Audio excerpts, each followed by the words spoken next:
The wheelbarrow billionaire. The man with dusty hands. The sun beat down on the dusty village of Ielamu, casting long shadows on the narrow red-soiled roads. At the corner of the bustling market, where traders haggled loudly and children ran barefoot, a man with sweat-soaked clothes and dusty hands maneuvered a rusty wheelbarrow through the crowd. His name was Bako. To the villagers, he was just another poor wheelbarrow pusher, quiet, humble, always minding his business.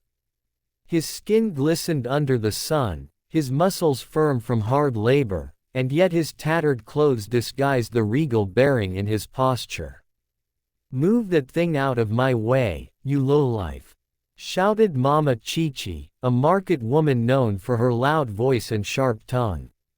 Bako didn't respond. He gently moved his wheelbarrow aside, allowing her to pass. The crowd around laughed. "Look at him," a young man named Taju sneered, pushing that thing like he's going to buy the whole market with his coins. The laughter grew louder. But Bako said nothing. He smiled faintly and continued on his way. No one in Ielamu knew the truth. At night, while the rest of the village slept, Bako would walk out of his tiny one-room hut at the edge of the forest, far from prying eyes.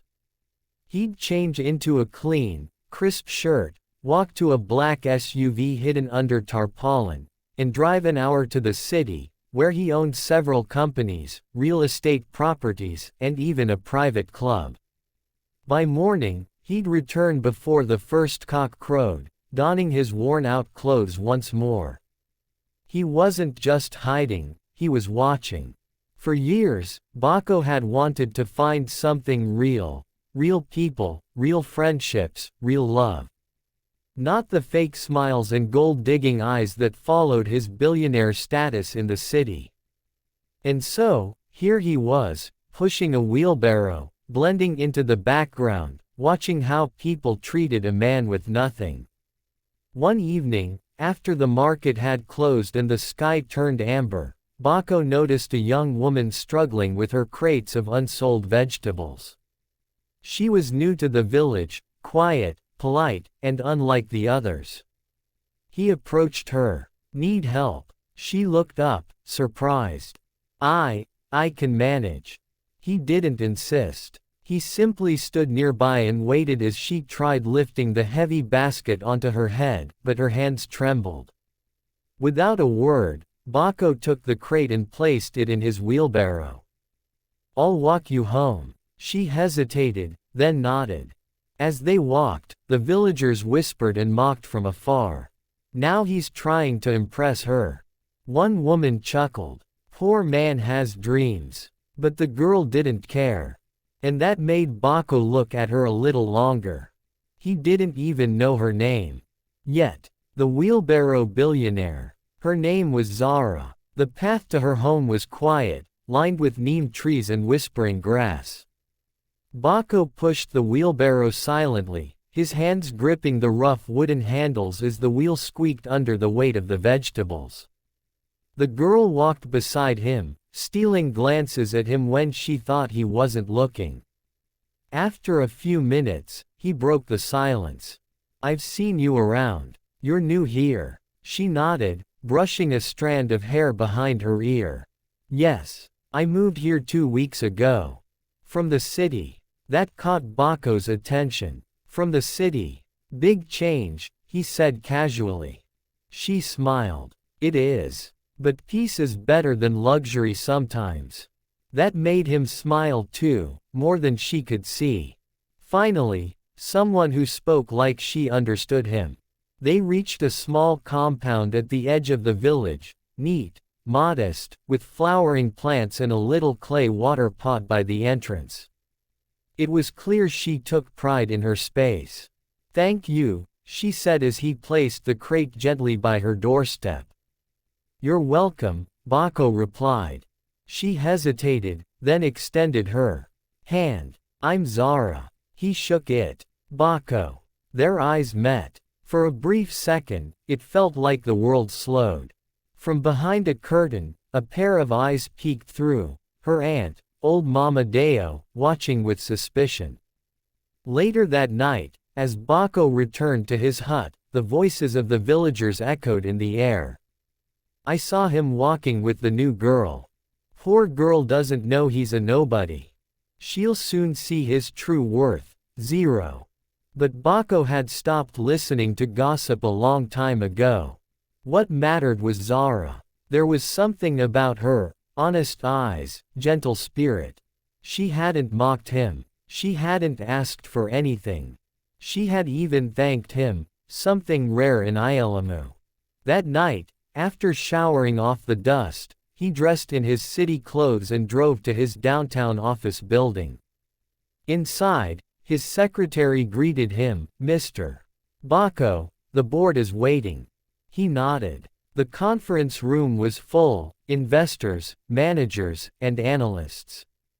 "Gentlemen," Bako said, standing tall, voice deep and confident, "we'll increase investment in rural infrastructure next quarter.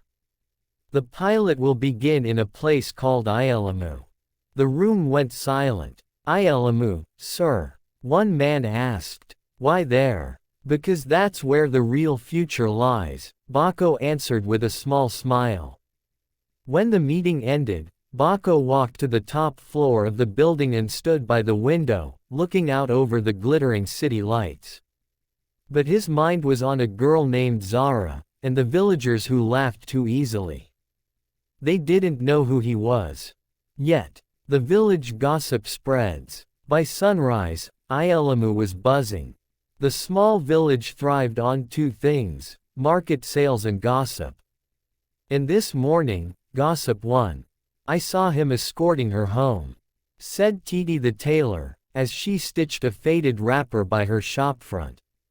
"Imagine that," Mama Chichi added, balancing a basket on her wide hips. "He thinks because he has muscles, he's now a prince."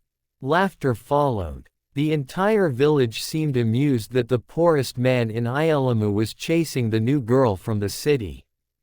But Zara, she didn't care. When Bako passed by her stall later that morning, she waved at him with a warm smile. The villagers stared in disbelief. "You're greeting him in public," one woman whispered loudly. Zara turned to her and replied calmly, "Yes. He helped me. And he's kind." Bako's heart stirred at her words, though he kept his expression neutral. He knew the village, they would twist her kindness into a joke, a weakness. But Zara seemed stronger than their whispers. As the days passed, Bako and Zara began talking more often. He helped her set up her stall. She sometimes packed him a small bowl of food. It was innocent, yet the air between them grew warmer with each interaction. One day, as they walked by the riverbank, Zara asked the question he had been dreading. "Bako, who are you really?" He paused, pretending to be confused. "What do you mean?" She shrugged. "You speak like someone who's seen the world. You listen more than most. You help without expecting praise. And you don't act like a man broken by poverty." Bako chuckled, hiding the flutter in his chest. "Maybe I'm just good at pretending." She smiled. "Or maybe you're just different." Back at the market, Mama Deo, Zara's aunt, had had enough. That evening, she stormed into their home, arms folded across her chest. "Zara, you've been seen with that wheelbarrow boy again." Zara looked up from the vegetables she was sorting. "His name is Bako. I don't care if his name is the president's." Mama Deo snapped. "He's a nobody. You left the city for peace, not for poverty."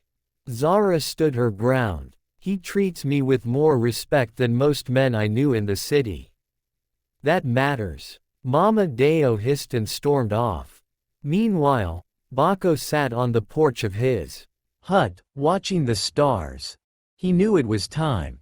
Soon, he would reveal his true identity, not just for Zara, but to remind the village that worth isn't worn in clothes or measured by gossip.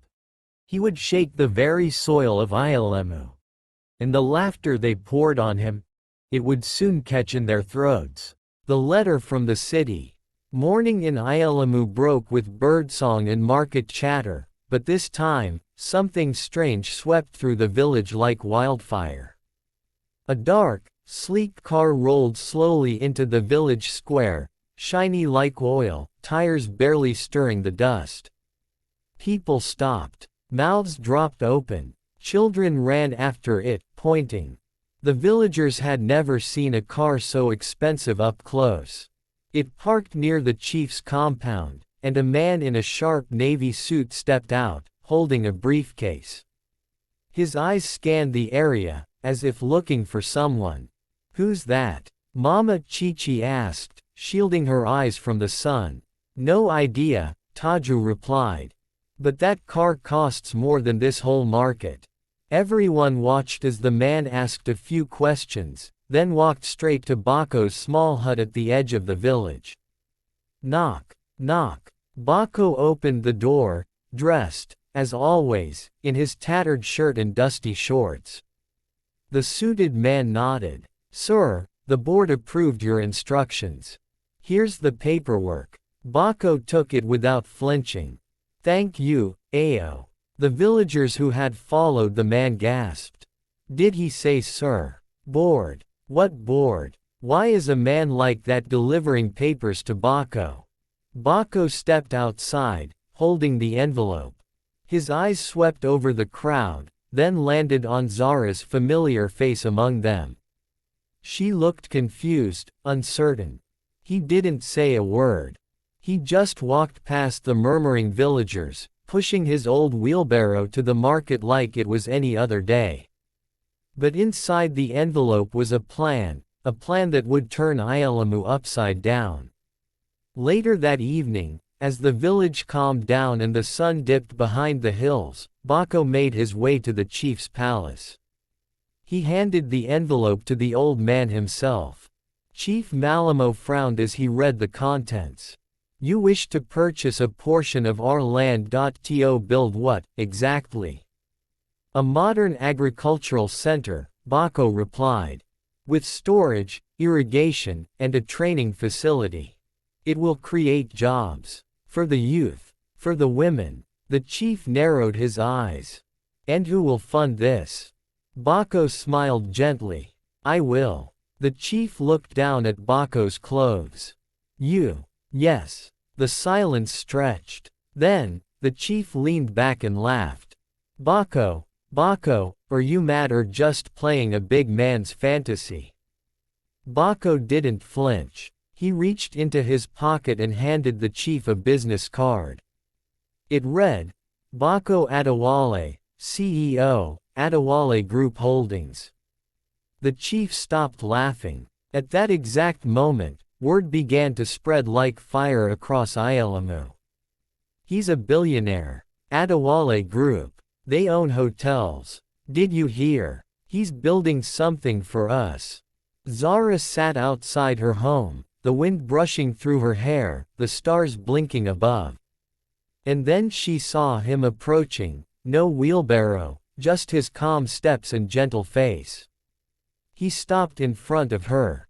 "I didn't lie. I just didn't tell." She stood slowly. "I know. I needed to see who saw me, without gold around my neck." Zara smiled, then nodded. "And now, he said softly, I know you're real." The shift in the wind. The next morning, Ielamu was no longer the same village. The air buzzed with awkward politeness, hushed whispers, and the kind of silence that follows thunder. The women who used to sneer at Bako now smiled awkwardly when he passed.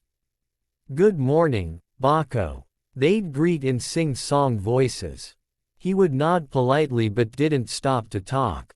Taju, the loud-mouthed young man who once laughed at him daily, approached him that afternoon. "Ah, Bako my brother," Taju said, grinning too wide.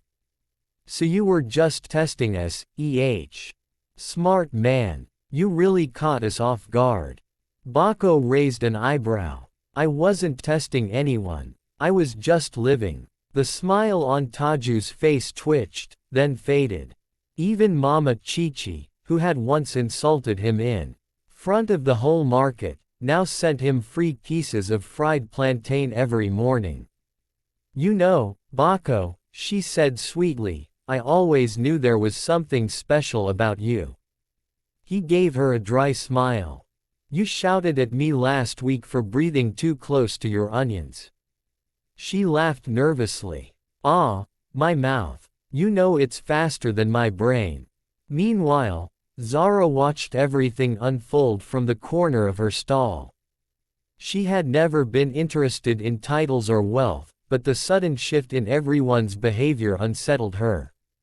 One afternoon, as she arranged her vegetables, her aunt, Mama Deo, approached her with renewed energy. You see now, he's a billionaire, she exclaimed. I always said he looked like a man of destiny. Zara looked at her aunt flatly. You said he was a disgrace to manhood 2 days ago. Mama Deo waved her hand like she was swatting a fly. I was only testing your patience. Zara rolled her eyes. Later that evening, Bako found her by the riverside again. The same spot they had walked together days before, back when no one cared who he was. You all right? He asked. She nodded, but her eyes held a strange distance. I liked it better before, she said. Before you knew. No, she replied. Before they knew. Bako sat beside her on the grassy bank. I understand. They don't see you, Bako. They see money now. Gold. Opportunity. He sighed. That's why I came here. To see who would treat me as a person, not a wallet. She looked at him. And now that the mask is off, what happens? I stay, he said. But not for them. For you. The words hung between them like suspended breath. I don't want your money, she whispered. I know, he replied. That's why I want you to have everything. Suddenly, a child came running toward them from the village. Uncle Bako. Uncle Bako. The boy called. Bako stood. Yes, Jer. The chief wants you to speak at the village meeting tonight. Zara stood too, brushing dust off her wrapper. You're a village celebrity now. Bako grinned. Then I better give them a speech they won't forget.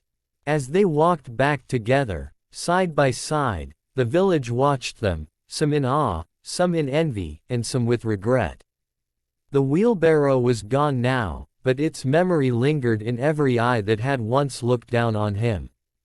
And soon, Bako would use his voice, not just his wealth, to change everything. The village meeting. Night fell, and the village square lit up with lanterns and buzzing excitement. The chief's courtyard, usually half empty, was now packed. Everyone came, elders, women, children, even those who claimed they were too busy during past meetings. Bako arrived quietly, dressed in a clean, plain kaftan. No gold chains, no bodyguards. Still the same calm presence, but now with eyes fixed on him like he was royalty. Chief Malamo stood and raised a hand. People of Ielamu, we are gathered today not just for words but for change. Our son, Bako, has something to share. A murmur ran through the crowd as Bako stepped forward. He cleared his throat. My name is Bako Adewale. For those who didn't know, I was born here. My father was the village teacher. My mother, a midwife. They raised me with nothing but values, and when I made it in the city, I never forgot where I came from. He paused, eyes scanning familiar faces, some ashamed, some curious, a few genuinely proud. I came back to Ielamu not to show off, but to remember. To see who we are, what we can be. I pushed a wheelbarrow because I needed to feel the truth. And the truth is, this village needs more than laughter and gossip. It needs vision. The crowd hushed. I've already begun the process to build an agricultural and training center here. We'll teach farming techniques, provide equipment, storage, even scholarships for youth. But it won't be my center, it'll be ours." People whispered, surprised, touched, some even guilty. A wrinkled elder stood up. "We mocked you, son. We judged what we saw. But tonight, you make us feel small, in the best way." "Thank you." Baco bowed slightly. "No hard feelings. We all grow." Mama Chichi raised her hand shyly. "Will you forgive the names we called you?" He chuckled. "I forgave them before you said them." Laughter rippled through the crowd. Tension melted. Then, someone called out, "And Zara? What of her?" All heads turned. Zara, sitting at the edge, froze. Baco's eyes found hers. Calm. Sure. He spoke clearly. "Zara saw me when I was invisible. She's not just special to me, she's the kind of woman this village should admire." Zara's cheeks flushed, but her eyes sparkled. The chief nodded slowly. "Then may this be the beginning of a new chapter, not just for Baco, but for all of Ielamu." That night, as drums played and food was shared, laughter came from a better place, not of mockery, but of celebration. And Baco. He stood in the shadows for a moment, watching his people come alive again. He had returned as a wheelbarrow pusher. But now, he was the heart of Ielamu. When jealousy strikes, Ielamu was changing, slowly, but surely. The land was being cleared for the agricultural center. Young men, once idle, now carried tools and bricks with pride. Women signed up for training in produce preservation. The village buzzed with new energy. But not everyone was happy. Behind the smiles and praise, some hearts brewed bitterness. Taju, who once felt like the unofficial voice of the youth, couldn't hide his envy. Baco had stolen the spotlight. The same man they used to laugh at now sat with the chief, made plans, and walked beside the most admired girl in the village. "He thinks he's better than us," Taju spat one night, seated with two friends under the old mango tree. "Just because he came back with money and sense." His friend Jide shrugged. "But he's helping. The whole village is benefiting." Taju's eyes narrowed. "That's the trick. Help them, and they worship you.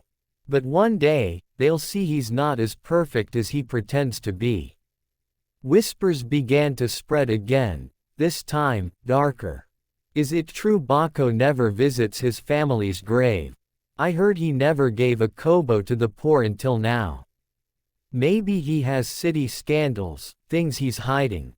Zara noticed the shift first. Some women who once smiled now nodded stiffly.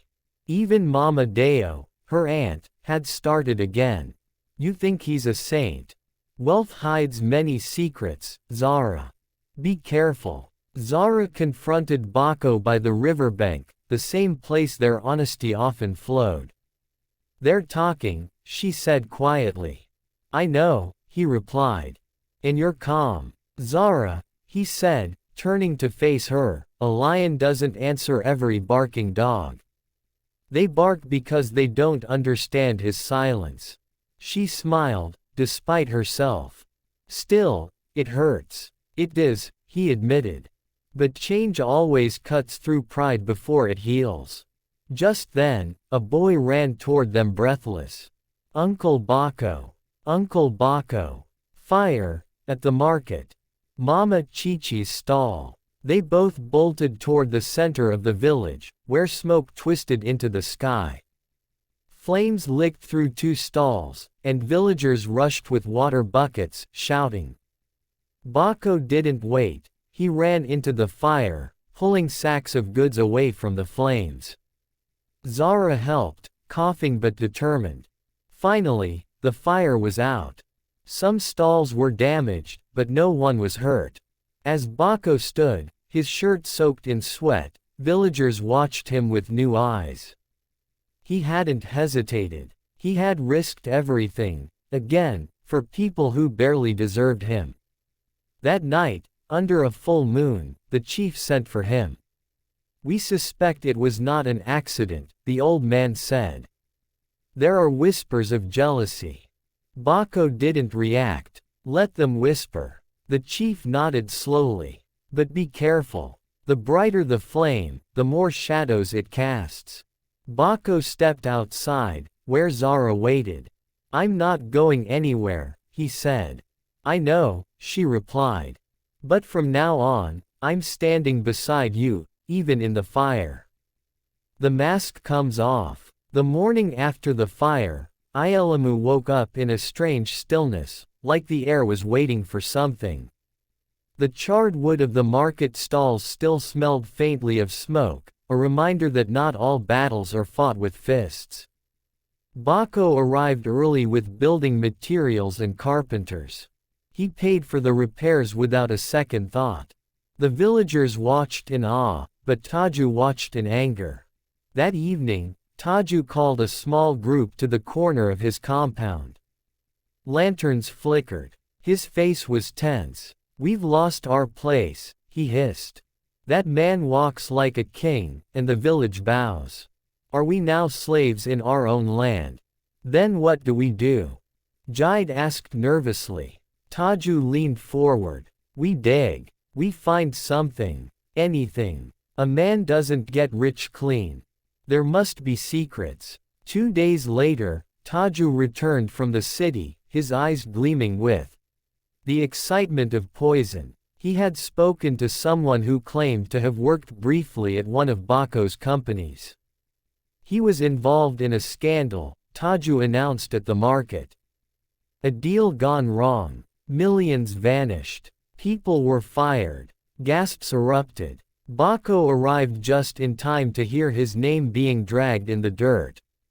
He didn't flinch. He simply stepped forward. "I see stories travel faster than truth here," he said calmly. The crowd turned. Taju stood tall. "Are you denying it?" Bako looked around, his voice firm. "Yes, I was investigated. Because I exposed a director stealing from the company. He was powerful. He tried to smear my name. But I proved my innocence, and I used the payout from that fight to build my wealth quietly." The market went quiet. Then, from behind the crowd, an older man stepped forward. It was Mr. Ojo, a former civil servant who once lived in the city. "I remember the case," he said. "It was in the news. Bako was the whistleblower. Risked everything to protect junior staff. He's the reason many still had jobs." Whispers of shame circled Taju like flies. Zara stepped forward too, her voice cold. "Jealousy doesn't just destroy others, it rots the person who carries it." Taju's shoulders sagged. But Bako wasn't done. He turned to the crowd.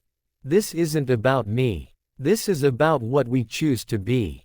We can be a village that lifts, or one that tears down anyone who rises." The crowd nodded. Some clapped. Others bowed their heads. That night, Taju quietly left the village. And Bako. He walked home with Zara by his side, hand in hand, stronger than ever. The truth was out. The village had seen his wealth, then his heart, and now his wounds. And still, he stood. Not just a billionaire, but a builder of people. The wheelbarrow billionaire. The proposal no one expected. 2 weeks passed since Taju left the village, and Ayelamu had never felt more united.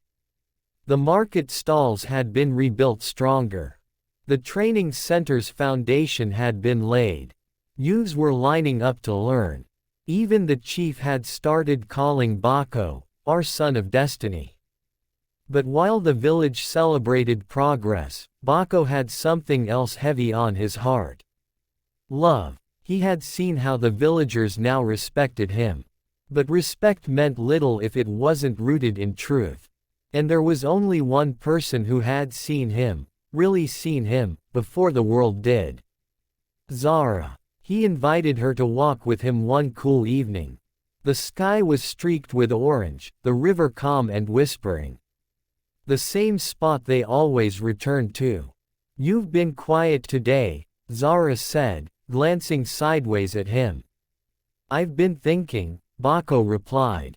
"About this village. About the future. And what about it? I can't build it alone," he said softly, stopping near the water. "I need someone who sees what others ignore. Someone who doesn't follow the crowd. Someone who stood with a wheelbarrow pusher, even when everyone else turned away." Zara's breath caught. Her eyes searched his. Bako slowly pulled out a small box from his pocket and opened it. Inside was a simple gold ring shaped like a woven vine. He knelt. The world seemed to still. "Zara, will you marry me?" For a heartbeat, nothing moved. Then her eyes filled with tears. She placed her hand over her heart. "Yes," she whispered. 1,000 times, yes. He stood, slipping the ring onto her finger as the village drumbeats echoed faintly from afar. They embraced, two souls who had weathered doubt, shame, fire, and envy. And now, they stood together in love. Word spread quickly, as it always did. But this time, the village celebrated with pure joy. Children danced. Women ululated. Even Mama Deo declared proudly, "She has brought honor to our family." Preparations began immediately. The chief insisted the wedding be held in the village square. "Let the world witness what love, patience, and character can build," he said. That night, Bako sat outside his house, watching the stars. His wheelbarrow, cleaned, polished, and resting beside his compound, still stood as a reminder. He didn't need to push it anymore. But it had carried him to his destiny. The wedding and the legacy. The sun rose brightly over Ielamu, golden rays bathing the village in a glow that felt almost magical. It was the day of the wedding, the day the wheelbarrow pusher would marry the woman who loved him before the truth surfaced.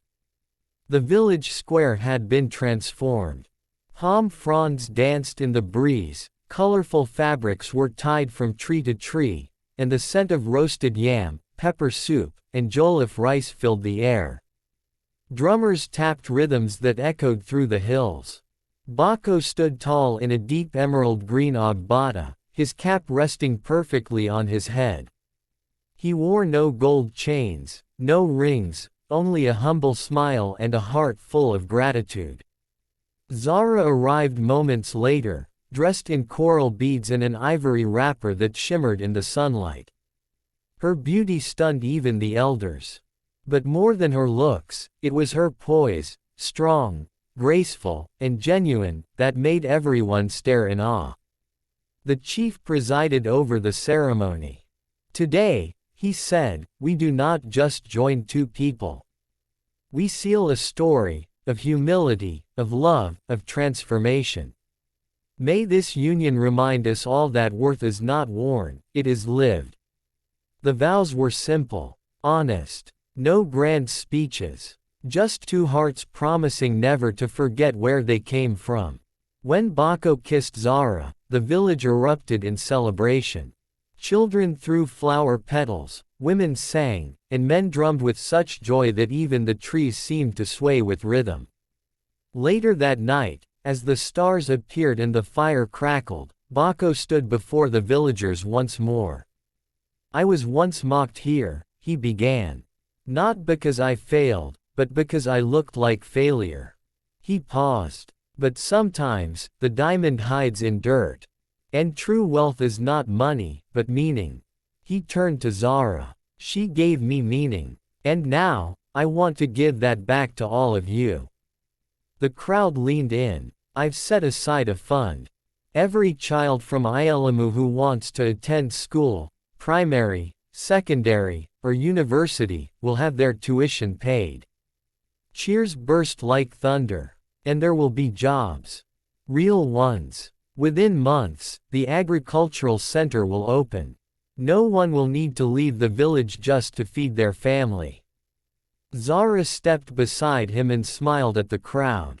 "We're not going to change the village," she said, "we're going to change how the village sees itself."